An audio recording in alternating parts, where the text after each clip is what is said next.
தென்னாடுடைய சிவனையை போற்றி, எந்நாட்டவரும் இறைவா போற்றி, குடமூக்கு குலகா போற்றி, வளர்மங்கை பாகா போற்றி. குடமூக்கு குலகன் வளர்மங்கை பாகன் என்பதெல்லாம் திருஞான சம்பந்தர் நமது ஆதிகும்பேஸ்வர சுவாமி தேவாரத்திலே குறிப்பிட்டுள்ளார்.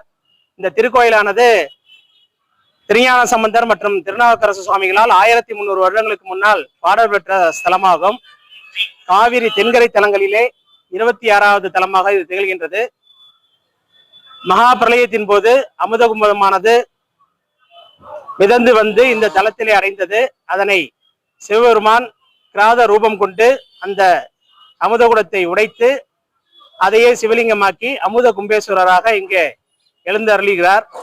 அந்த அமுதம் விழுந்த இடம் மகாமக கஷேத்திரம், மகாமக குலமாகவும் புற்றாமை குலமாகவும் விளங்குகின்றது. இங்குள்ள அம்பாள் 72,000 கோடி மந்திரங்களை தன்னுள்ளே அடக்கி மந்திர பீடேஸ்வரி மங்களாம்பியாக அருளாட்சி செய்து வருகிறார். இத்திருத்தலத்திலே முருகப்பெருமானுக்கு அருணகிரிநாதர் திருப்புகள் பாடியுள்ளார். பல்வேறு வகையிலே சிறப்பு பெற்ற இந்த திருக்கோயிலுக்கு வருகிற டிசம்பர் 1ஆம் தேதி மகா கும்பாபிஷேகமானது 8 கால யாக பூஜையுடன் நடைபெற உள்ளது. அரசு நிதி மற்றும் உபயதாரர் பங்களிப்பு, மங்களாம்பியா கைங்கரசப்பா பங்களிப்பு ஆகியவற்றின் மூலம் இந்த திருப்பணியானது மிக சிறப்பாக நடைபெற்று கும்பாபிஷேகத்திற்காக ஏராளமானதொரு எதிர்பார்ப்புகளுடன் நடைபெற உள்ளது. சிவாயனம். காதலாகி கசிந்து கண்ணீர் மல்கி ஓதுவார் தம்மை நன்னறிக்கு உயிர்ப்பது வேதம் 4 மெய்ப்பொருளாவது நாதன் நாமம் நமச்சிவாயவே என்று சொல்லப்படுகின்ற அருள்மிகு மந்திரபீடேஸ்வரி மங்களாம்பிகை உடனாகிய ஆதிகும்பேஸ்வர சுவாமியினுடைய திருக்கோவிலுடைய கும்பாபிஷேகம் திருக்குட நன்னீராட்டு பெருவிழா வருகின்ற டிசம்பர் 1ஆம் தேதி காலை 6 மணி முதல் 6:45 மணிக்குள் நடைபெற இருக்கின்றது.